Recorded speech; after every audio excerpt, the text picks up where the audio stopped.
Hello साथियों, जय हिंद, वंदे मातरम। मैं आकाश तिवारी आप सभी बच्चों का फिर से स्वागत करता हूं ऑनसेट एग्जाम के चैनल पे। जितने बच्चे एसएससी जीडी, एसएससी एमटीएस और सीजीएल टायर 2 एग्जाम की तैयारी कर रहे हैं, सभी बच्चे जल्दी से क्लास में जुड़ जाएंगे। आज के सेशन में साथी हम जीके का मॉडल पेपर 2 डिस्कस करने वाले हैं, जो कि प्रीवियस ईयर पेपर है, पिछले साल एग्जाम में पूछा गया पेपर है। ध्यान रखेंगे, ये हमारा अंतिम वार है। 30 दिन 30 पेपर का हम यहाँ पे डिस्कशन करने वाले हैं। इस पेपर में साथ ही हम हर बार की तरह 20 प्रश्न का डिस्कशन करेंगे। आपको सभी प्रश्न का कमेंट में राइट आंसर करते हुए चलना है। तो एक बार जितने बच्चे सेशन को देख रहे हैं, एक बार सेशन को जल्दी से लाइक करके शेयर कर दीजिए अपने सभी दोस्तों के पास जो जीडी, एमटीएस और सीजीएल की तैयारी कर रहे हैं, ताकि सभी बच्चे जल्दी से क्लास में जुड़ जाएं। तो चलिए बच्चों, जीके का क्वेश्चन नंबर फर्स्ट देखते हैं। ध्यान रखें कि प्रत्येक क्वेश्चन के लिए आपको मात्र 10 सेकंड का समय मिलेगा क्वेश्चन को पढ़ने के बाद। देखिए बच्चे, 10 सेकंड का टाइम मैं इसलिए आपको दे रहा हूं क्योंकि आपको एग्जाम में इससे ज्यादा टाइम नहीं मिलेगा, ठीक है ना। प्रैक्टिस करेंगे तो आपका स्पीड बढ़ जाएगा। चलिए क्वेश्चन नंबर फर्स्ट, कावेरी वन्यजीव अभयारण्य किस राज्य में स्थित है? मध्य प्रदेश, महाराष्ट्र, कर्नाटक या फिर केरल?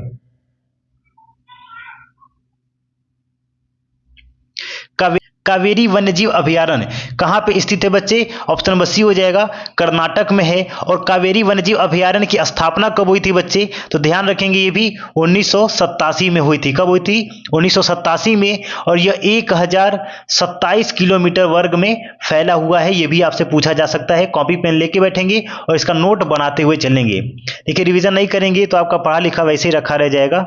हर सेशन में बोलता हूं, रिवीजन बहुत ही ज्यादा जरूरी है। क्वेश्चन नंबर 2, भारत में पहली संपूर्ण जनगणना कब की गई थी? 1887, 1882, 1880 या फिर 1881?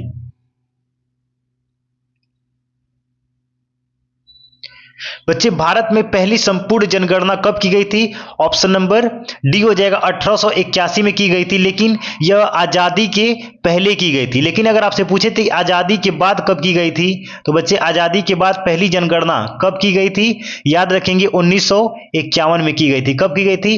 1951 में। क्वेश्चन नंबर 3, ऐसी राजस्व प्राप्तियां जिनका सरकार पर दावा नहीं होता क्या कहलाती हैं? गैर प्रतिदेय, पूंजीगत प्राप्तियां, सुदृढ़ करने में सक्षम या फिर प्रतिदेय?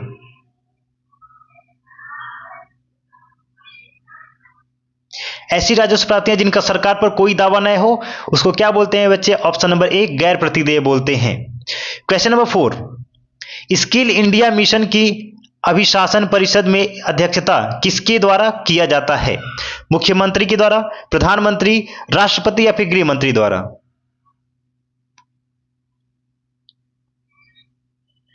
तो बच्चे, स्किल इंडिया मिशन की शुरुआत कब की गई थी? सबसे पहले ये जान लेते हैं। तो 15 जुलाई को की गई थी। कब की गई थी? 15 जुलाई 2015 को की गई थी। और किसके द्वारा ये किया गया था? तो ऑप्शन नंबर बी हो जाएगा, प्रधानमंत्री नरेंद्र मोदी जी के द्वारा में किया गया था। ठीक है बच्चे, सभी बच्चे एक बार सेशन को लाइक करके शेयर कर देंगे बच्चे, जल्दी से एक बार लाइक करके शेयर कर दीजिए। क्वेश्चन नंबर 5, सदनम पीवी बालकृष्णन को किस नृत्य शैली के लिए संगीत नाटक अकादमी पुरस्कार दिया गया? लावड़ी, भरतनाट्यम, कुचिपुड़ी या फिर कथकली?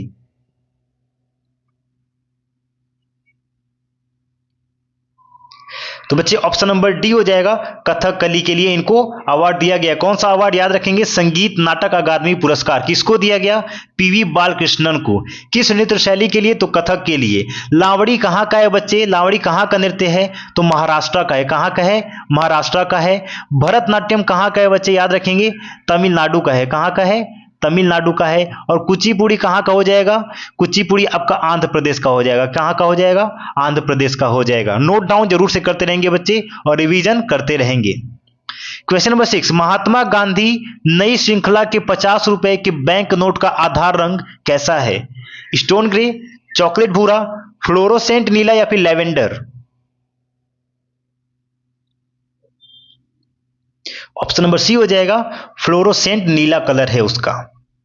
क्वेश्चन नंबर 7, जनगणना 2011 के अनुसार भारत में सर्वाधिक महिला साक्षरता दर वाले राज्य का नाम बताइए, जहां पे महिलाओं का दर बहुत ही ज्यादा था। महाराष्ट्र, केरल, कर्नाटक या फिर मिजोरम?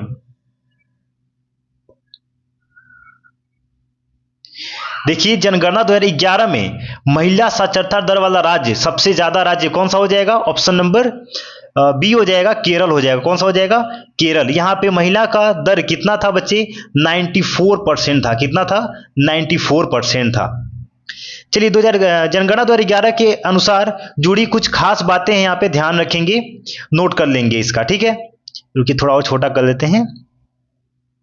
जनगणना 2011 के अनुसार भारत की कुल जनसंख्या 121.5 करोड़ थी। विश्व की कुल जनसंख्या में भारत का प्रतिशत 17.5% है। 10 की जन्म वृद्धि दर 18.14 करोड़ यानी कि 17.7% है। वार्षिक जन्म वृद्धि दर 1.64% है। भारत में पुरुषों की जनसंख्या 62.31 करोड़ थी। महिलाओं की जनसंख्या 58.47 करोड़। सर्वाधिक जनसंख्या वाला राज्य उत्तर प्रदेश है, जहां पे 100% में 16.16% मात्र उत्तर प्रदेश में जनसंख्या है। 2011 की जनगणना के अनुसार स्क्रीनशॉट ले लेंगे और इसका रिवीजन कर लेंगे। बल्कि इसका एक नोट बना लीजिएगा, क्योंकि देखिए हर एग्जाम के लिए आपका बहुत ही इंपॉर्टेंट क्वेश्चन है ये। क्वेश्चन नंबर 8, निम्नलिखित में से कौन सा मामला आपराधिक कानून का मामला नहीं है? तलाक का मामला, हत्या, चोरी या फिर दहेज के लिए प्रताड़ना?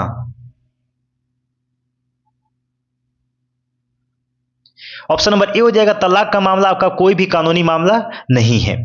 क्वेश्चन नंबर 9, पांचवी पंचवर्षीय योजना और छठी पंचवर्षीय योजना के बीच की योजना को क्या कहा जाता है? समानता, एकीकृत, रोलिंग या फिर फॉरवर्ड?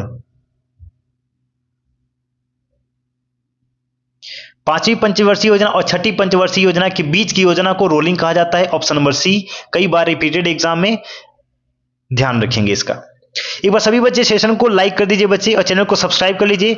हिंदी का आपका प्रीवियस ईयर पेपर इसी चैनल पे डेली सुबह 9 बजे कराया जाता है, तो चैनल को सब्सक्राइब करके रखेंगे।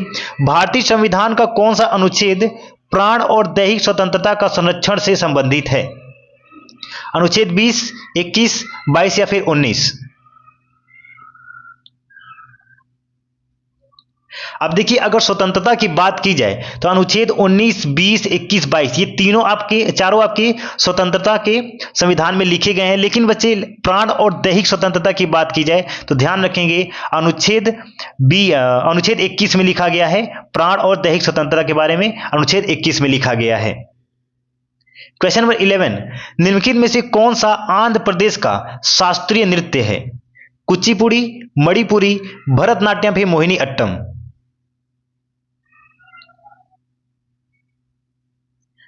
आंध्र प्रदेश का शास्त्रीय नृत्य अभी मैंने बताया है दूसरा या तीसरा क्वेश्चन में, कुचिपुड़ी हो जाएगा ऑप्शन नंबर ए। मणिपुरी का कौन सा हो जाएगा बच्चे?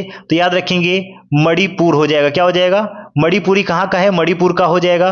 भरतनाट्यम कहाँ का है? अभी मैंने इसको भी बताया, तमिलनाडु का हो जाएगा। कहाँ का हो जाएगा? तमिलनाडु का। और मोहिनी अट्टम कहाँ का हो जाएगा? केरल का हो जाएगा। ठीक है ना बच्चे, नोट कर लेंगे इसका। क्वेश्चन नंबर 12, ओलंपिक में भारत के प्रथम ध्वजवाहक का नाम क्या था? लाल शाह बुखारी, पुरमा बनर्जी, ध्यानचंद या फिर Zafar Iqbal?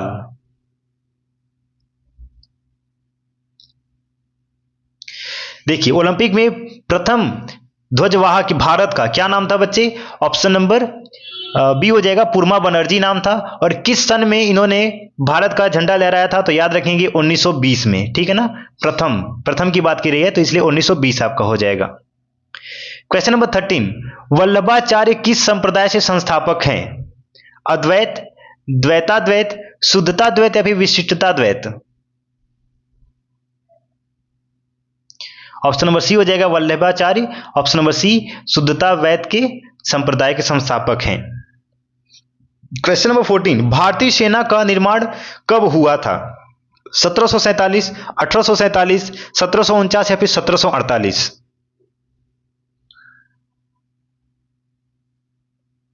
The right answer is option number B, 1847 में भारतीय सेना का निर्माण हुआ था।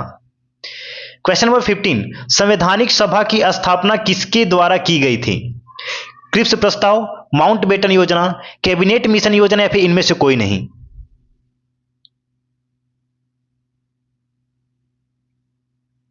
संवैधानिक सभा की स्थापना किसके द्वारा की गई थी बच्चे? Option number C, cabinet mission योजना के द्वारा की गई थी। और कब की गई थी? तो यह भी याद रखेंगे 6 दिसंबर 1946 में की गई थी। कब? 6 दिसंबर 1946 में, नोट कर लेंगे।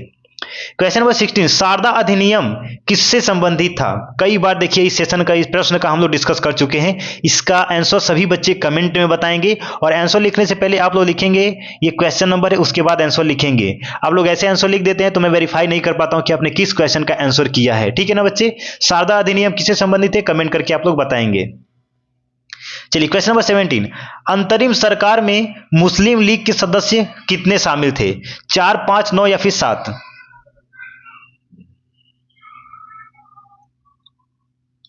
अंतरिम सरकार में मुस्लिम लीग कितने शामिल थे बच्चे?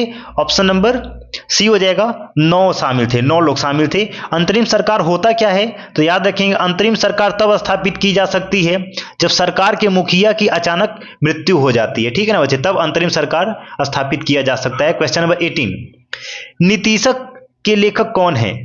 पाणिनि, हर्षवर्धन, भर्तृहरि या फिर विष्णु शर्मा?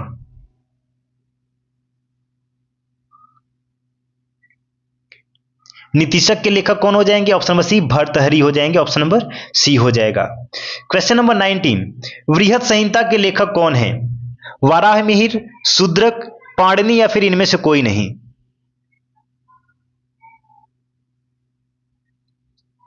वृहत संहिता किसकी बुक है बच्चे? वाराहमिहिर की है। Option number A is the right answer. आज का अंतिम प्रश्न, क्वेश्चन नंबर 20, ब्रिटिश शासन द्वारा भारत से धन निष्कासन के बारे में सर्वप्रथम किसने लिखा? तिलक, दादा भाई नौरोजी, रमेश चंद्र गुप्ता या फिर अरविंद घोष? और इस प्रश्न का आंसर जानने से पहले सभी बच्चे बताएंगे कि हमने यहाँ पे 20 प्रश्न का डिस्कशन किया, आपने कितने प्रश्न का राइट आंसर किया है? सभी लोग कमेंट में लिख के बताएंगे सर मैंने 20 में से इतने प्रश्न का राइट आंसर किया है। तो बच्चे क्वेश्चन नंबर 20 क्या है? ब्रिटिश शासन द्वारा भारत से धन निष्कासन के बारे में सर्वप्रथम किसने लिखा था? तो ऑप्शन नंबर बी हो जाएगा, दादा भाई नौरोजी ने लिखा था। कौन सी बुक में लिखा था? बुक का नाम भी जान लीजिए। बुक का नाम क्या हो जाएगा? Poverty and un British rule in India. याद रखेंगे ये बुक बहुत ही इनका फेमस है, इसी बुक में उन्होंने लिखा था। और किस सन में लिखा था तो ये भी याद रखेंगे बच्चे, 1867 में। कब लिखा था? 1867 में। नोट डाउन कर लेंगे इसका। सभी बच्चे चैनल को सब्सक्राइब करके रखेंगे। डेली यहाँ पे जीके और हिंदी का पिछले साल एग्जाम में पूछे गए प्रश्न का डिस्कशन कराया जाता है। मिलते हैं साथ ही नेक्स्ट सेशन में। जय हिंद, वंदे मातरम।